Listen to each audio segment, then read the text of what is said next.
안녕하세요. 마이웨이입니다. 오늘의 암호화폐 시장을 보시면 보시는 것처럼 이 암호화폐 시장에 그 명암이 또 갈리고 있습니다. 그래서 이 비트는 강세, 이 알트 같은 경우는 뭐 일부 상승이 나오는 코인도 있지만 전반적으로는 좀 약세의 흐름을 또 보이고 있어요. 그래서 지금의 이 시기는 이 비트의 흡성대법의 그 시기가 아닌가 생각이 또 들기도 합니다. 그래서 이 비트코인 같은 경우는 이 4시간 봉으로 보게 되면 그 흐름을 또 명확하게 알 수가 있습니다. 그래서 제가 처음에 이때죠. 이 92K의 저항대에 있다가 결국에는 뚫어내면서 다시 이 92K의 지지를 확인했다가 그러면서 재차 상승을 하면서 104K를 터치를 했고 그러다가 95K의 지지를 다시 또 테스트를 받으면서 이 10만 달러의 벽을 뚫어내고 또 간밤에는 이제 107K까지도 터치를 했어요. 그래서 다시 한번 또 이 사상 최고치를 경신하게 된 것인데요. 그래서 지난 흐름을 봤을 때 이 단계적으로 저항과 지지의 확인을 받으면서 정확하게 이 상승 채널 안에서 움직였다라는 것을 알 수가 있습니다. 그러니까 이 상승 채널 안에서 아주 순항 중이었다라는 것을 알 수가 있는 거예요. 그래서 제가 이 비트코인의 흐름 같은 경우는 이 체크 포인트를 계속 말씀을 드렸습니다. 그래서 이때는 92K의 저항과 지지, 또 이때는 95K의 지지 여부가 체크 포인트로 말씀을 드렸고, 그리고 최근에는 이 104K의 그 돌파 여부가 체크 포인트라고 말씀을 드렸습니다. 그렇다면 이제 104K를 돌파한 이 시점에 과연 현재의 그 체크 포인트는 무엇으로 볼 수가 있느냐, 제가 그것을 또 말씀을 드리면 지금 현재 위치를 보게 되면 이제 이 상승 채널의 상단에 위치해 있으면서 그 상단을 지금 뭐 정확하게 터치를 한 다음에 여기가 이제 저항으로 작용이 되면서 지금은 살짝 아래로 후퇴를 했습니다. 그렇다면 현재 시점에서 이 비트코인의 길은 두 가지로 생각해 볼 수 있을 것 같아요. 그럼 그 첫 번째는 무엇이냐? 이 채널의 상단이 저항으로 작용이 되면서 다시 이 상승 채널 안으로 움직이게 되면서 뭐 좀 시간이 지나서 다시 이 상승 채널의 그 하단까지도 좀 터치할 수 있는 그런 시나리오. 그래서 뭐 이때처럼 터치를 하고 바로 그 하단까지 내려갈지 아니면 이때처럼 시간이 좀 걸려서 상단에서 하단까지 내려갈지 뭐 그것까지는 알 수는 없겠지만 어쨌든 이 상승 채널 안에서 계속적으로 좀 움직이는 그것을 첫 번째 시나리오라고 좀 볼 수 있을 것 같고, 그러면 두 번째 시나리오는 무엇이냐면 현재 이 위치에서 비트코인의 상승세가 강하게 좀 지속이 되면서 이 상승 채널의 상단을 돌파하는 이 시나리오를 저는 두 번째로 생각을 하고 있습니다.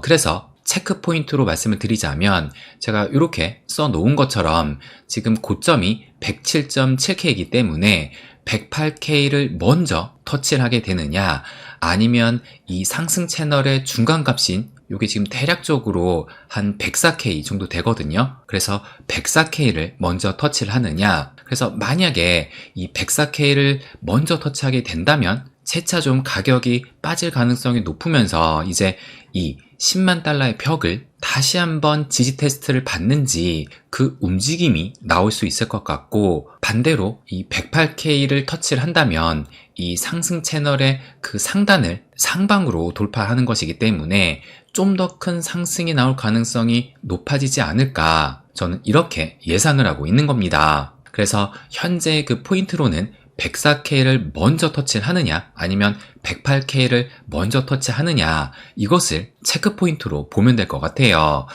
그렇다면 여러분이 또 궁금하신 것은 저는 이 두 가지 시나리오 중에 어느 쪽을 보고 있느냐, 그러니까 위냐 아래냐, 이것이 또 궁금하실 것 같아요.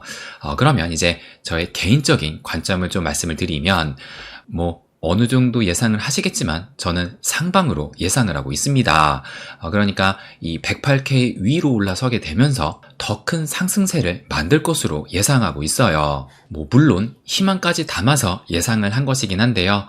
그런데 사실상 지금 현재 뭐 비트의 상승률을 봐도 1.6%니까 뭐 그렇게 큰 슈팅이 나온 것도 아니고, 그리고 오히려 이 알트 같은 경우는 이런 붉은색에 힘이 빠지고 있다고 볼 수도 있기 때문에 지금의 추세로 봐서는 좀 강세 전망을 보는 것이 틀릴 수도 있다고 볼 수도 있어요.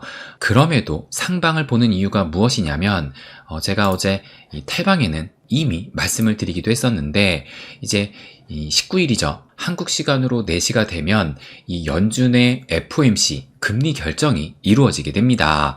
그래서 이 금리 결정 같은 경우가 자산 시장의 빅 이벤트로 여겨지고 있어요. 그래서 제가 뭐라고 말씀을 드렸었냐면, 여기 좀 보시면 보통 이런 빅 이벤트 같은 경우는 변곡점이 되는 경우가 많았다는 겁니다. 그러니까 이 상승 추세에 놓여 있다가도 빅 이벤트를 기점으로 해서 하락으로 전환되거나 반대로 하락 추세에 있다가 빅 이벤트를 트리거로 해서 상승 전환이 되는 경우가 상당히 많았다는 겁니다. 그렇다고 항상 그랬다는 것은 아니고 통상적으로 변곡점이 되는 경우가 많았다는 거예요. 그렇기 때문에 오히려 저는 지금의 이런 약세 흐름이 더 나올 수도 있겠다고 생각을 한 것입니다. 그래서 이제 이틀 뒤에 이 금리 결정이 변곡점이 된다면 지금의 약세 흐름에서 상승으로 전환될 수 있다고 예상을 한 거예요.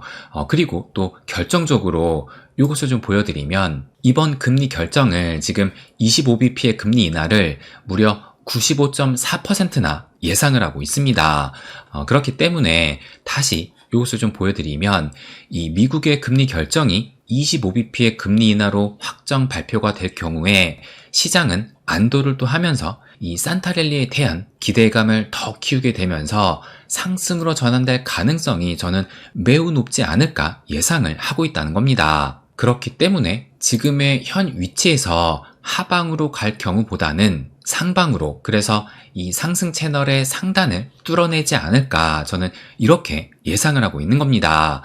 그러면서 또 이 알트 같은 경우도 비트가 큰 움직임이 나온 만큼 그때는 현재의 약세 흐름을 좀 깨지 않을까 예상하고 있어요. 그래서 아직까지 이 금리 결정이 한 이틀 정도 남은 만큼 그 전까지는 어느 정도 약세 흐름이 좀 나오더라도 이것은 감안할 필요가 있다는 것을 말씀드리고 싶습니다. 그러면 또 우리의 최대 관심사인 이 리플을 체크를 해보게 되면 현재는 이제 3,603원, 2원, 3,600원을 살짝 넘어서면서 드디어 이 3,500원의 벽을 이렇게 또 뚫어내게 됐습니다. 그래서 제가 어제 영상이었죠. 이 리플이 조만간에 슈팅이 나온다라고 말씀을 드리면서 현재는 비트보다 리플인 이유, 그래서 이 정배열을 또 말씀을 드렸었죠. 그러면서 현재 그 리플의 위치를 봤을 때 슈팅이 조만간에 나올 수 있다고 말씀을 드렸었는데, 그런데 실제로 지금 이렇게 슈팅이 나왔습니다. 그래서 3,711원까지 터치를 했어요. 근데 물론 이것을 또 슈팅으로 보기에는 사실 성에 안 차긴 합니다. 그럼에도 전반적인 이 알트장이 좀 약세 흐름 속에서 이와 같은 슈팅이 나왔기 때문에 아무래도 상승폭이 좀 낮을 수밖에 없었다고 생각이 들고, 만약에 이 장 분위기가 괜찮았다면 좀 더 높이 상승하지 않았을까 생각이 들기도 해요. 그러면 또 이렇게 생각하실 수가 있을 거예요. 어제 이런 슈팅 같은 경우가 요거였죠. 오늘 새벽 1시쯤에 이 리플의 스테이블 코인 RLUSD가 12월 17일 오늘부터 다수의 거래소에서 거래가 시작된다는 이 소식이 나오게 되면서 요런 슈팅이 나온 것이기 때문에 이것이 상승의 원인이지 너가 어제 말한 이것 때문이 아니다, 이렇게 또 생각하실 수가 있을 거예요. 물론 그 말이 또 틀린 것은 아닙니다. 그런데 우리가 이 리플에 대해서 과거의 모습을 좀 생각을 해본다면, 이 리플 같은 경우가 지금까지 호재거리의 기사가 나왔을 때 그때마다 상승을 해왔었나요? 여러분도 기억을 하시겠지만 당연히 그러질 않았습니다. 그래서 어떤 호재가 좀 나왔을 때 다른 코인이라면 이 정도 급의 호재가 나왔으면 떡상하고도 남았을 텐데 왜 리플은 이 모양이냐, 이런 소리가 굉장히 또 많기도 했어요. 그러니까 제가 드리고 싶은 말씀은, 현재 리플은 올라갈 자리가 된 상황에서 어제 이런 기사가 나왔던 것이고 이것을 상승 재료로 삼아서 다시 상방으로 방향을 튼 것이라고 말씀드리고 싶은 겁니다. 그래서 지금 현재 이 리플 원화 가격으로는 3,500원의 벽을 뚫어내긴 했는데, 그런데 현재 이 달러 기준으로 보게 된다면 지금 이게 4시간 봉 기준이거든요. 근데 보시는 것처럼 이 점선이 2.5달러를 가리키고 있는 것인데, 어제 슈팅이 나왔지만 결국에는 이 4시간 봉 마감을 2.5달러를 넘어서지 못하고 마감을 했습니다. 그래서 그 다음 봉도, 그리고 현재 봉도 아직도 넘어서질 못하고 있어요.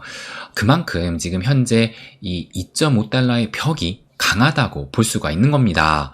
그런데 하지만 저는 이건 역시도 시간이 문제이지 조만간에 돌파하지 않을까 예상을 하고 있습니다. 특히 현재 이 리플은 이번 사이클의 대세 코인으로 지금 자리매김되면서 현재 이 거래량 순위로 봤을 때 이 리플이 1조 9천억, 거의 2조에 가까운 거래 대금으로 1위를 차지하고 있어요. 그래서 제 기억으로는 지금 며칠째 이 리플이 1위를 기록하고 있는데, 그래서 이 비트코인의 방향성에 따라서 저는 이 리플에 수급이 몰릴 가능성이 높다고 보기 때문에 비트만 지금처럼 순항을 하면서 잘 가게 된다면 이번 사이클에는 리플 역시도 순항을 할 것으로 예상을 하고 있습니다. 그리고 무엇보다 제가 가장 좀 중요하게 말씀을 드리고 있는 것이 이 고래들의 움직임이잖아요. 그래서 간단히 좀 말씀을 드리면 현재 요 빨간색, 그러니까 100만 개 이상의 고래 지갑수가 보시는 것처럼 또다시 사상 최고치를 경신을 했습니다. 그래서 제가 요것을 올렸던 시간이 오전 12시 20분쯤, 그러니까 그 스테이블 코인 거래 소식이 대략적으로 1시 이후로 나왔었잖아요. 그렇기 때문에 슈팅이 나오기 전에 제가 확인을 한 것을 봤을 때 이 고래들의 움직임을 어떻게 해석할 수가 있느냐, 비트가 사상 최고치를 찍으면서 방향성은 알렸고 리플은 살짝 부진한 이 가격 흐름을 틈타서 고래들은 어제보다 더 매집을 한 것이라고 볼 수가 있는 거예요. 그리고 실제로 지금 어제 이런 기사가 또 나왔었는데, 보시면 어젯밤 10시에 1억 2천만 개의 XRP가 바이낸스에서 익명의 주소로, 또 여길 보시면 어제 오후 한 3시쯤이죠. 8억 개의 XRP가 마찬가지로 바이낸스에서 익명의 주소로 이체가 됐습니다. 그러니까 요것을 합하게 되면 9억 2천만 개의 XRP가 바이낸스에서 익명의 지갑으로 빠져나갔다는 거예요. 그래서 이것을 봤을 때 현재 거래소의 움직임과 실제 우리가 보고 있는 이 고래들의 움직임이 그 방향성까지 일치한다는 것을 알 수가 있는 겁니다. 그렇기 때문에 이 고래들의 움직임은 매우 중요하고 강력한 매도 시그널을 줄 것이라고 말씀드리는 거예요. 그렇기 때문에 제가 매일 이 멤버십 텔방에 고래의 움직임을 공유하는 겁니다. 그래서 리플 홀더라면 이 고래의 움직임을 반드시 체크할 중요한 지표라는 것을 말씀드리고 싶어요. 그래서 이제 마지막으로 좀 말씀을 드리면, 이 비트코인이 최고가를 경신했음에도 불구하고 전반적인 장이 살짝 좀 약세로 흐르곤 있지만, 그런데 이 장이라는 것이 어느 순간 순식간에 변하게 됩니다. 그렇기 때문에 이런 하나하나의 장 흐름에 일희일비하기보다는 내가 할 수 있는 것에 집중을 하면서 다시 찾아올 그 상승기를 준비해야 되지 않을까, 마지막으로 말씀드리고 싶습니다. 네, 그럼 오늘은 여기까지 하겠습니다. 항상 제 이야기 끝까지 들어주셔서 감사드립니다. 부자가 되는 길, My Way.